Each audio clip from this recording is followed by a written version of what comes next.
Баш ми е драго што сме заедно. Наистина се радувам секој пат кога имаме можност да се дружиме во било кој формат. Вела дека една од молитвите кои што Исус ги молеше што допрва чека да му се одговори е молитвата на единство на црквата, која велеше Исус. Пат се молам да бидат едно за неговите ученици како што ние сме едно.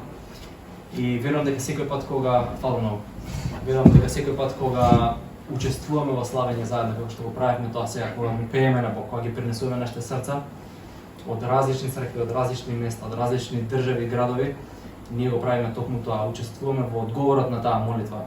Стануваме едно како што Бог е едно во него. Фала Фани за поканата. И за Живко, што не е тука. Поздрав до Охајо.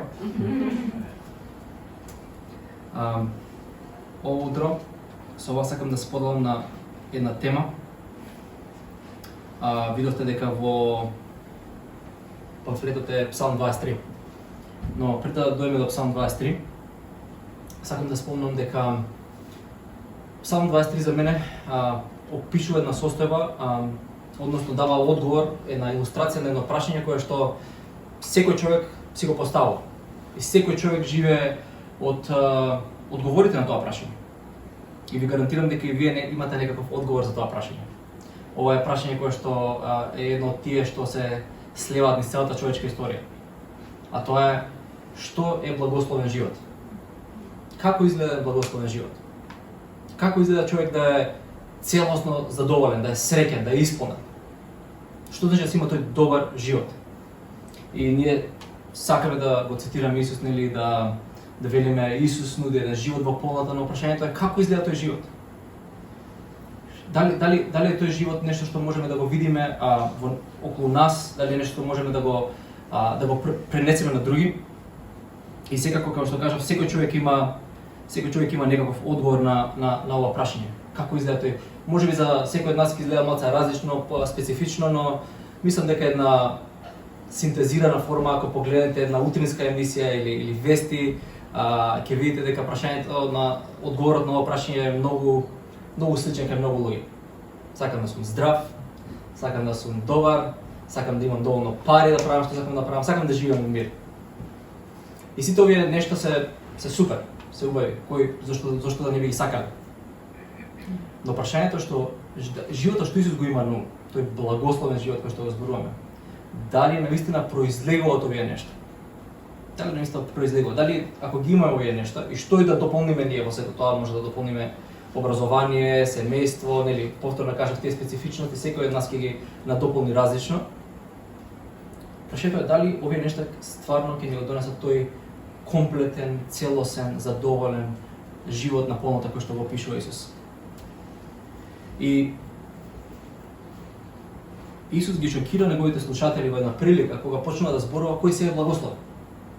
И почнува можеби со најконтроверзните група на луѓе на таа листа и вели во неговата позната проповед на гората: благословени се бедните во духот, зашто нивно е царството небесно. И продолжува понатаму набројува други категории на луѓе кои што ретко кој во тоа време би рекол дека блазесивно овие луѓе имаат добар живот, поради различни причини за кои што немаме време да навлеземе сега. И Исус дека го зборува, дека ги зборува овие, дека му опишува на неговите ученици и продолжува да кажува: и вие сте светлината на светот. Токму тие луѓе кои што го слушаат се многу влегуваат во тој опис, знаете, сиромашни, бедните во духот. И знаете што им вели следно?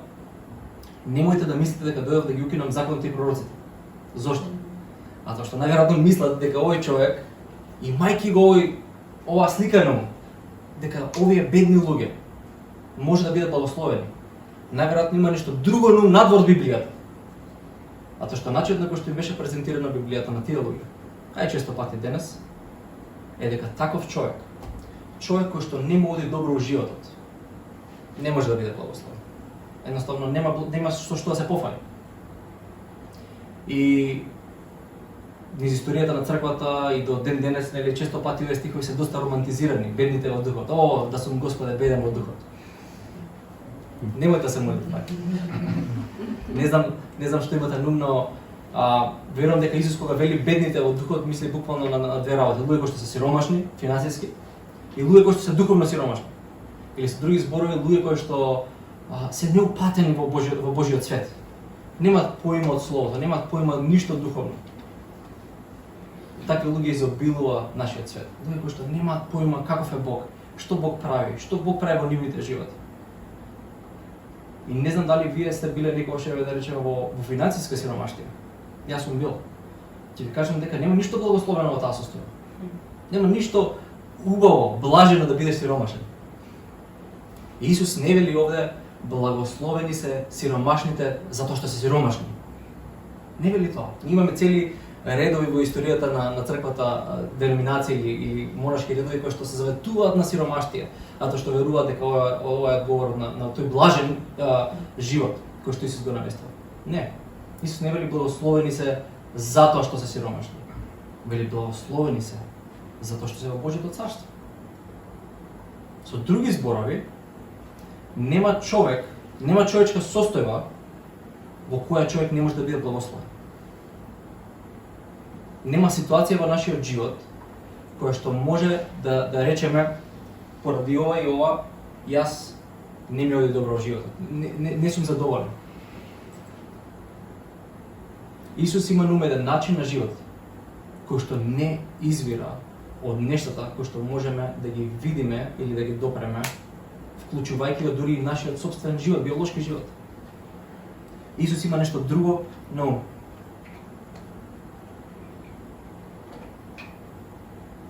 И ако се сеќавате, има во Псалм, мислам дека беше 73, Псалмитот е многу искрен и псалмите се прекрасно место за искреност. И навистина нешто што не учат псалмите директно кога ќе се сретнеме со нив е да бидеме искрени луѓе. Да бидеме искрени со Бог. Каде сме, какви сме, што се случува во нашиот живот. Тоа не значи дека Бог е задоволен со секоја наша состојба и му е драго да сме таму, но единствен начин да преминеме од било каква состојба во која што сме е да бидеме искрени. Всушност тоа е покајанието. Покајање е човек да биде реален сам со себе за да може да биде реален и со Бог. И псалмистот вели вака: за малку не ми се лизнаа нозете, за малку не паднав. Зошто? Тоа што вика, гледам на богатите, гледам уживаат, велат Бог ни гледа, ни слуша, прават што сакаат, не се плашат од никакви последици, мака немаат. Ништо вика, ни болест не ги фаќа, ништо. И он дава една слика која што често пати како христијани можеме да кажеме слично. И вели понатаму вика, а јас вика, разите си ги чував чисти, срцето си го чував чисто, а секој ден кога ќе станам е нова мака. И вика, за момент посакав да сум како нив. Ама не се осмелив да кажам да не ги изневерам верните твои.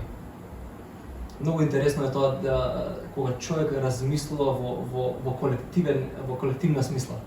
Не размислува само на себе псалмистот.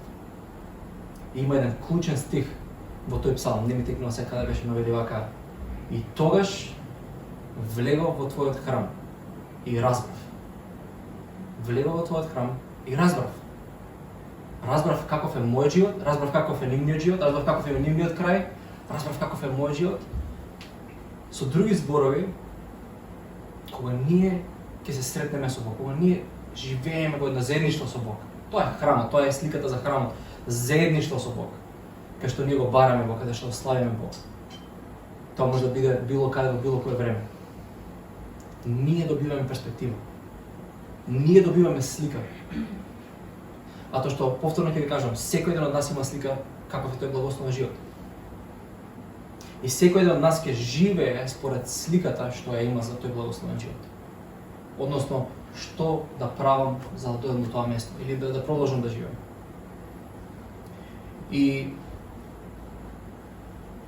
еден краток опис за Исус што има на ум, за како да човек живее благословен живот, е да биде активен учесник во Божјото царство. Активен учесник во Божјото царство. Во светот во кој што Исус живееше, овде, тука, денес, сегде околу нас. Тоа е неговата порака. Наближи Божјото царство, покајте се, живеете со Бог. И Псалм 23 во овој контекст верувам дека е една прекрасна илустрација за ваков живот. Сигурно сте го читале овој псалм многу пати, ова е можеби најпознатиот псалм, можеби е глобално кажано и надвор од христијанството една од најпознатите делови од Библијата и за луѓе што не ја читат Библијата. И она што верувам дека овој псалм нас ни го представува, ни дава една илустрација, една прекрасна илустрација. Како изгледа еден ваков живот. Може да го прочитаме заедно? Господ е мојот пастир. Ништо нема да ми недостига.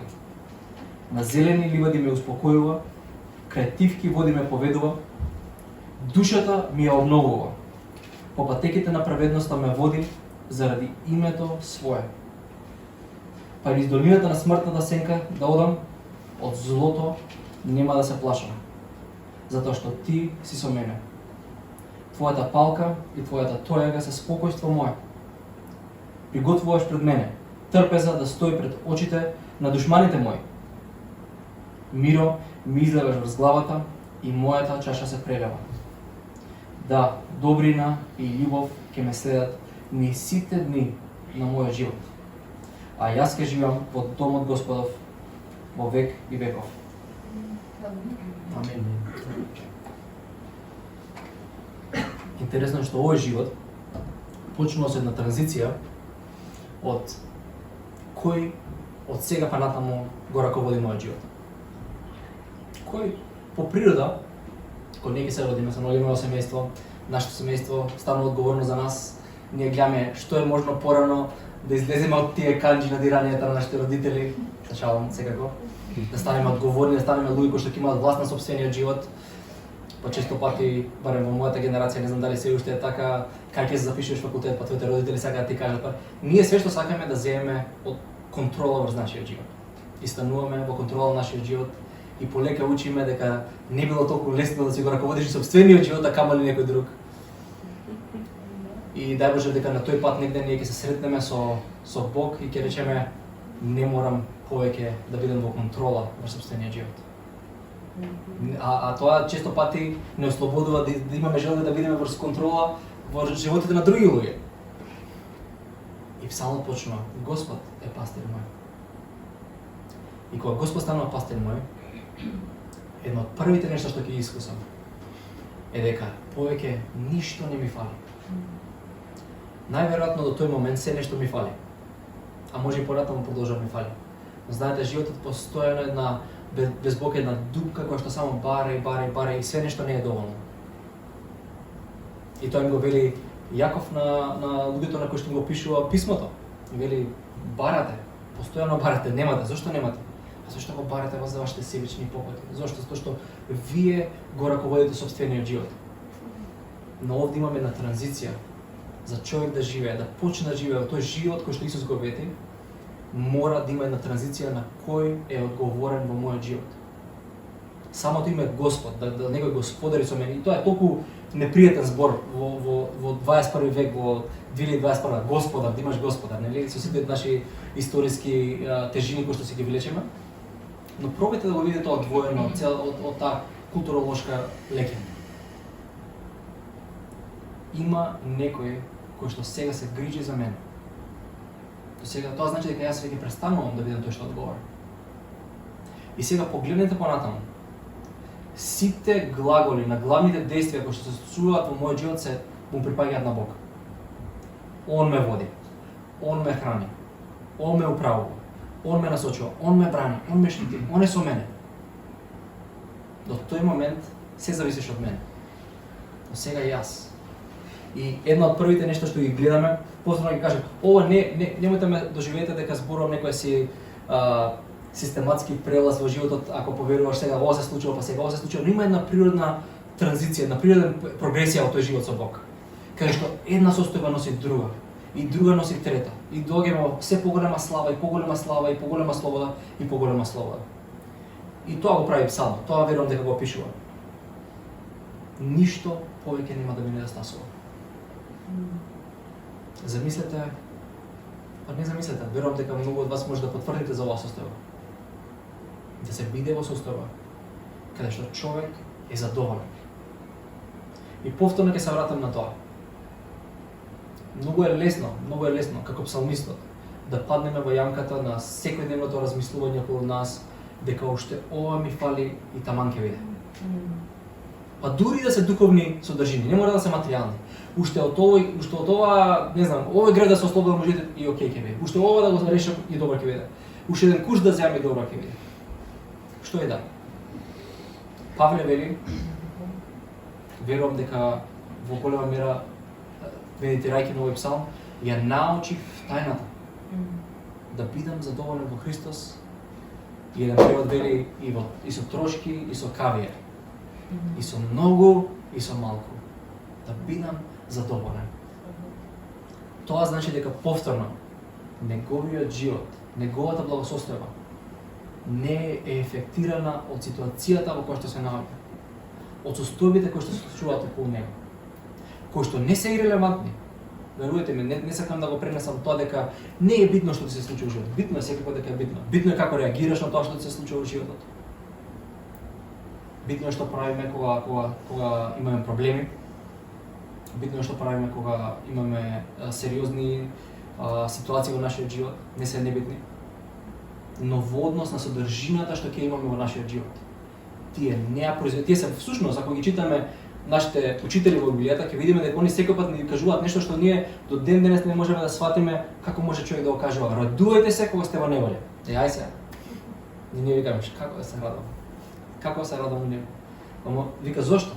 Затоа што ова ти е можност да продолжиш да го искусуваш овој живот. А тоа што во вашата неволја ќе развиете проверен карактер, ќе развиете вистинска надеж, ќе развиете вистинска радост. Како? Само затоа што ќе имате неволја? Не, многу луѓе мират без секакви проблеми и бетер им става во животот. Не, со тоа што ќе се свртите кон Бог во тие моменти. Со тоа што нема да се свртите кон себе.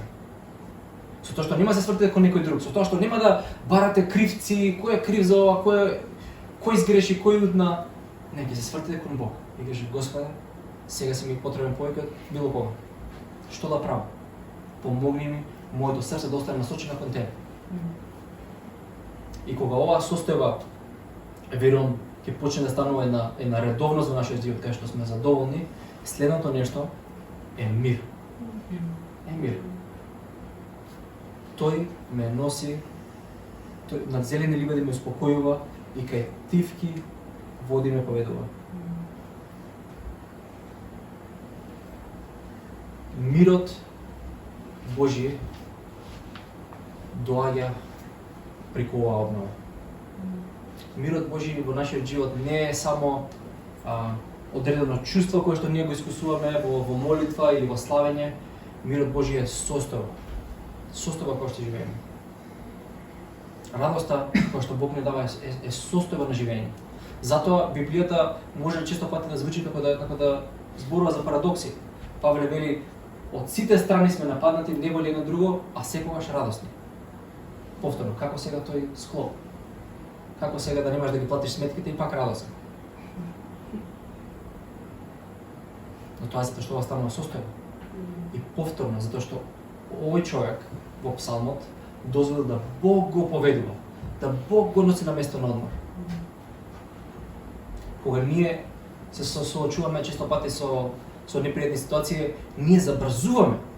Што треба да се направи? Чекај, сега да се јавам ваму, таму да побарам. Ние гледаме овде едно успорување, смирување.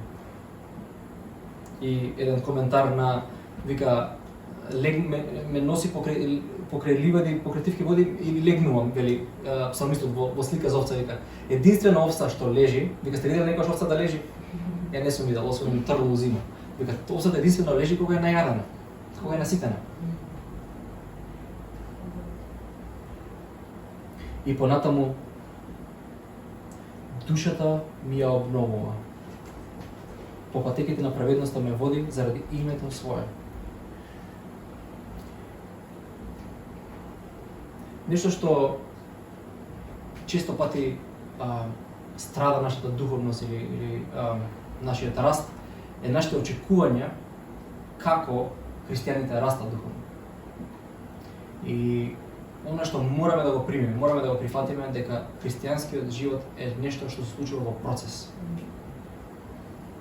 Обновата на нашата душа, обновата на нашиот внатрешен живот е нешто што се случува постојано.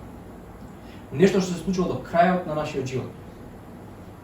И не само во негативна смисла дека ние постојано ни треба некако се душевно исцелување, не, постојан обнова, постојан развој на нашата душа.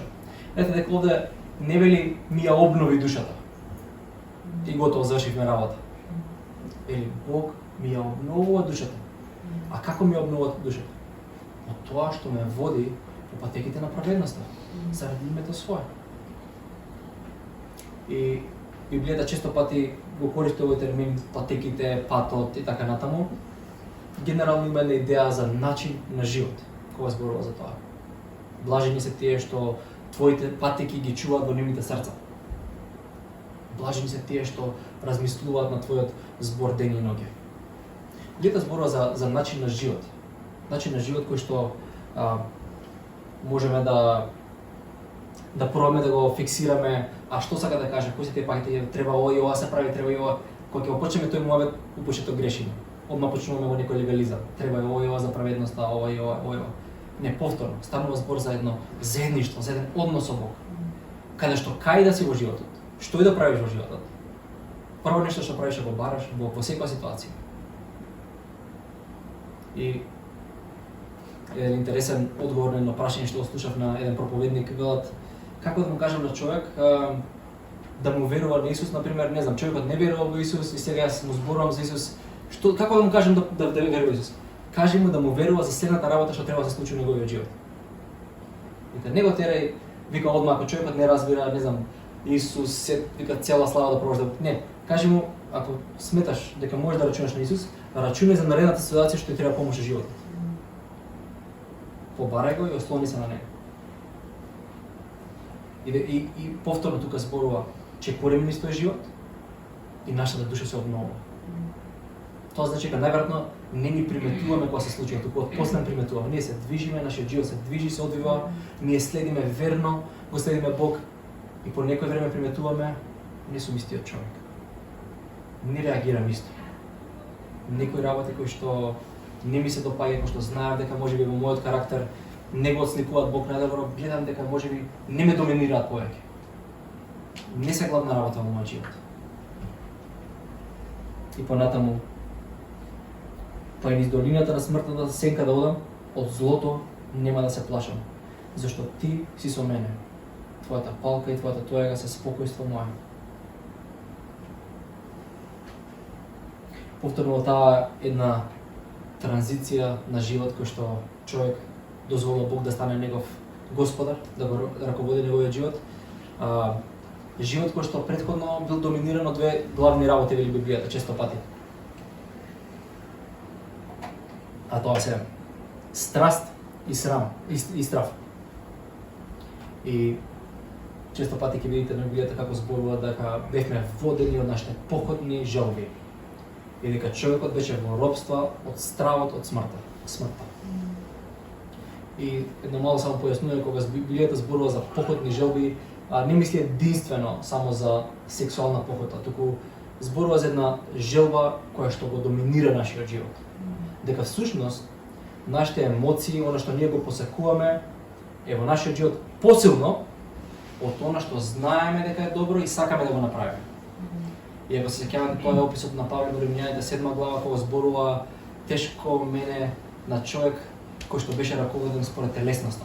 И вели, бев човек кој што знаеше што е добро, сакаше да го направи доброто, но немаше сила да го направи доброто, го правеше она што не сакав да го правам. И за тоа зборува Библијата кога зборува за похота што не владе. Желба, колку пати сме слушали, не можам поинаку. Не можам, едноставно така ме тера нешто. Тоа што не тера е една желба која што е незауздана.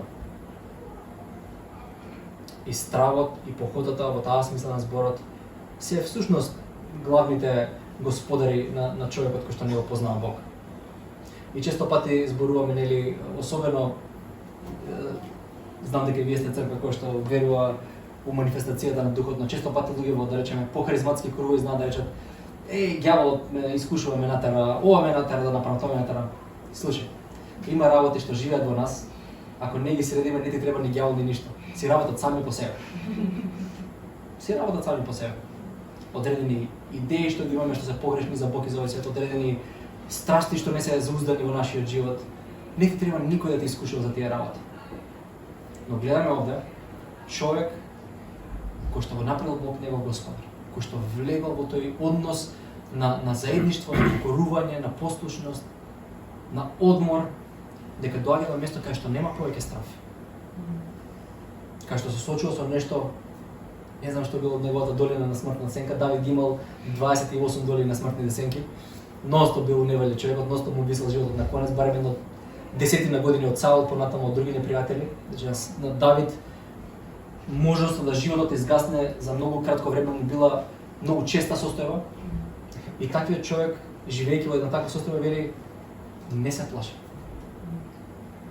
Ама не се плашам само декларативно, да ми се тресе в лицето додека верам. Не се плашам. Не, стварно не се плашам. А зошто не се плашам? Затоа што ти си со мене. Затоа што Бог е со мене. Познавање на неговото присуство. Во секој време, во секоја ситуација. И често пати сме такви луѓето да кога ќе дојде, не да Боже, долина на смртна сенка или кога ќе дојде нешто сериозно во нашиот живот, тогаш бараме Господе кај си. Господе кај си. И Бог е милостив и се појавува и во тие моменти. Дури иако ние претходно сме биле расјани, не сме обрнувале внимание, но верувам дека многу ќе ни олесни во нашиот живот. Многу ќе ни олесни кога ќе дојдеме во такви моменти, ако ние го познаваме постојаното Божјо присуство со нас. И ова повторно е начин на живот кој се развива. Ова не е еднократно, двократно, трократно искуство. Ова е начин на живот кој се развива, кој можеме секојдневно да одбереме да го правиме. А тоа го правиме со многу едноставна работа. Кога ќе станеме, правиме одлука каде ќе биде насочен нашиот ум денес. Што ќе се мота во нашата глава денес. Можеме да станеме и да го поканиме Бог и да речеме Господе, ти си со мене, те барам тебе, и да имаме еден добар муабет со него тоа утро пред да направиме било што, или ако сте како мене, напете се едно кафе прво, па после молете се што не знаете што зборите пред да се напиете кафе. Треба време да се бидете при себе, како и да не видите, нема потреба да легализам околу тоа.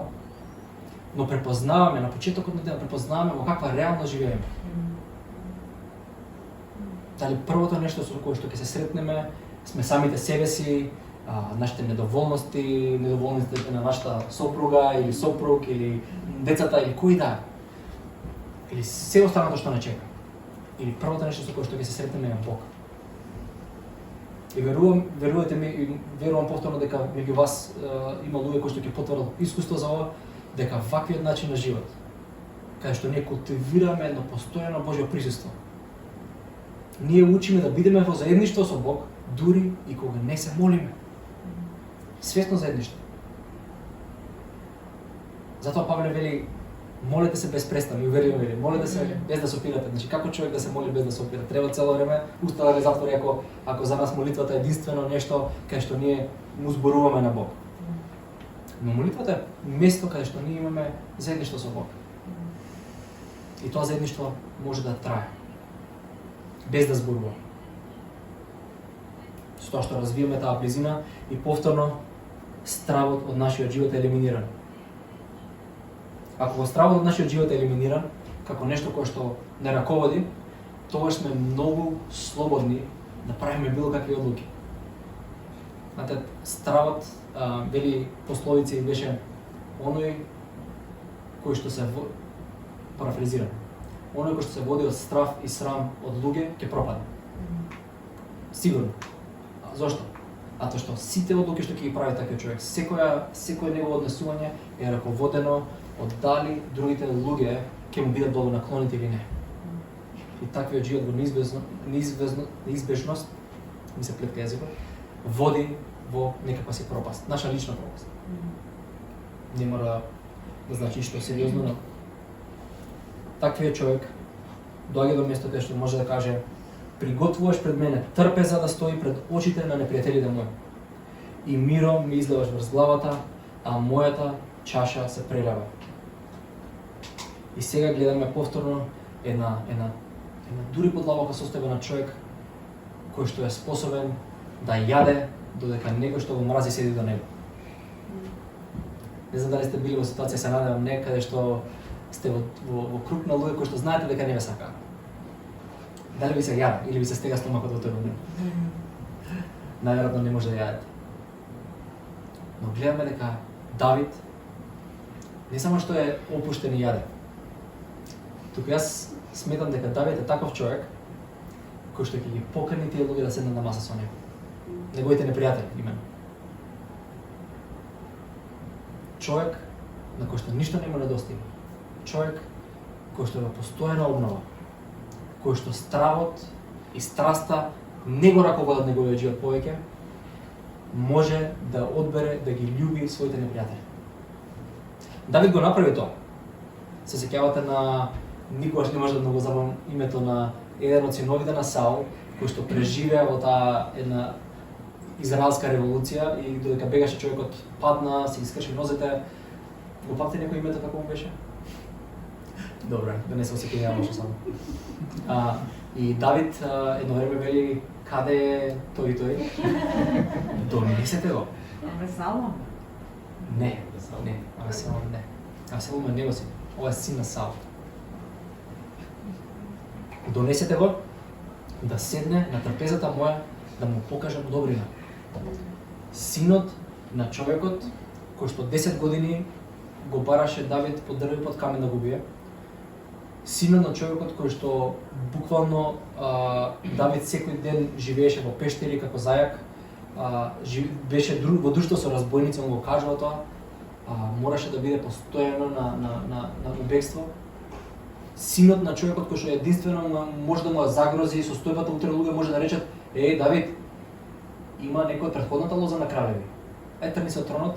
Не вика трни се од тронот, сечат глави во тоа време, ама знаете што мислам. Луѓето во секој време може да викаат заради политички причини, како и да е. Не дека тој човек може го сакаме, но Давид има човек кој што е од тоа семејство кралска лоза пред тебе. Човек кој што не само неговото минато било загрозено, туку човекот кој што и нивната е загрозена. И он вели: "Донесете го, нека седне на мојата трпеза да му покажам добрина." И кога Исус вели во проповед на гората, и верувам дека проповед на гората е проповед која што функционира во прогресија, која читате, ќе видите како нештата всушност функционираат. Зборува најпрво во 5 глава зборува Исус за да си ги помириш односите со брат ти. Сеќавате? Ако имаш нешто против својот брат, врати се од славење, оди помири се со него, па дојди пак на славење. И потоа вели ако некој друг има нешто против тебе, како додиш на суд. И потоа зборува за похотата, ако имаш проблеми со похота, ако погнеш на жена со похота. И после тоа зборува: "Љубете и своите непријатели." Ако не научиме да ги љубиме тие што не нервираат, тешко е дека ги љубиме тие што ни го сакаат лошото. Ние мораме да научиме едно по друго по трето. И таквиот живот повторно сакам да го потенцирам, дека има прогресија. И ова треба некојаш да не ослободи, знаете, од чувство на вина, па да, Исус, знаете, вели ова. Добро, единствено што можам да препознам, можеби не сум таму. Можеби стварно треба да работам на некои работи за да стигнам на местото, да можам да ги љубам со моите непријатели. Ама помогни ми, Господе, кај сум сега, што е следно за мене, да мојот живот се развива, да станам човек кој што може да го исполни Твоето слово, да живее според тоа што Ти велиш дека треба да живее. Што само таквиот човек, вели Исус, ќе има стабилен живот кој што ќе издржи секаков тест. Сеќавате како завршува проповед на гората. Оној што го слуша ова слово и го извршува, ќе биде како човек кој што изгледа куќе на карпа и бури ќе дојдат и нема да пропадне. Опишува еден живот кој што во повторно во една прогресија, во еден постојан развој, во еден постојан растеж, станува живот кој што ништо не може да му наштети. Ништо не може да му наштети. И никош не е тешко да го веруваме тоа. И доаѓа до последниот дел и вели: "Да, добрина и љубов ќе ме следат низ сите денови на мојот живот. И ќе живеам во домот Господов во век и веков."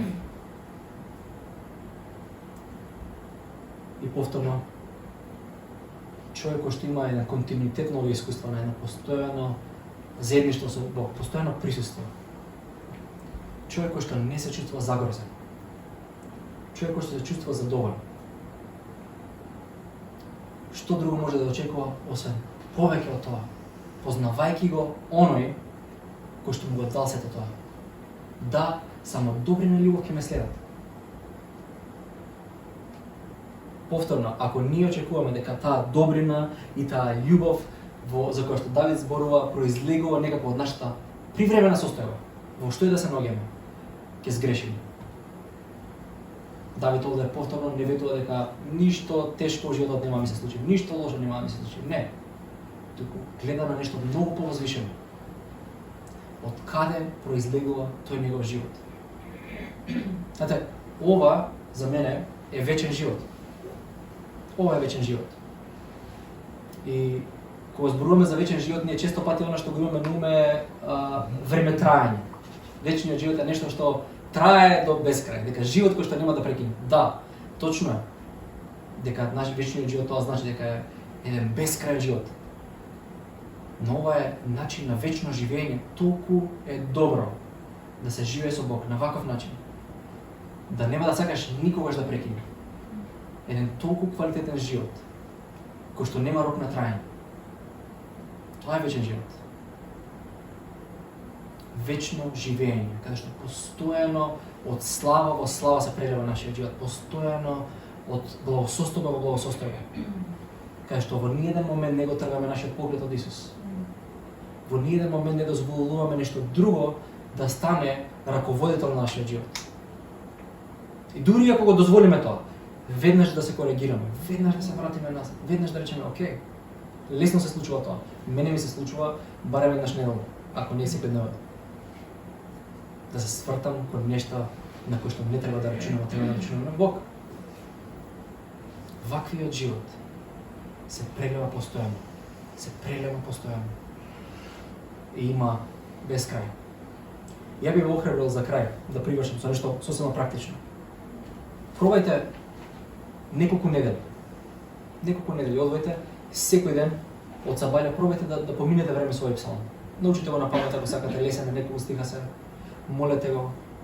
Застанете на некој дел ако ви зборува, особено некој дел, не мора секој стих буквално да поминете низ него. Поминете низ овој псалм и дозволете Бог да ве води. Секој ден одвојте барем половина час во денот. И видете што ќе се случува. Верувам дека повторно ја само претпоставувам дека повеќето од вас го правите тоа, имате молитвен живот. Ако некој никогаш го нема направено, овој псалм е одличен да се почне таму. И верувам дека ќе живееме, ќе влеземе во таквиот живот кој што Исус го ветува, живот на полнота. Кој што ништо не може да го уништи. Тоа е повторно за крај, она што Павле нели го вели во Римјаните, што ќе застане против нас? Што може да не одвие од Бог? Која е состојба? Ништо, буквално ништо. Само ако стоиме во тоа место каде што нашиот живот извира од тој наш пастир. Нека биде така, Бог нека ни помогне и нека не благослови. Амин.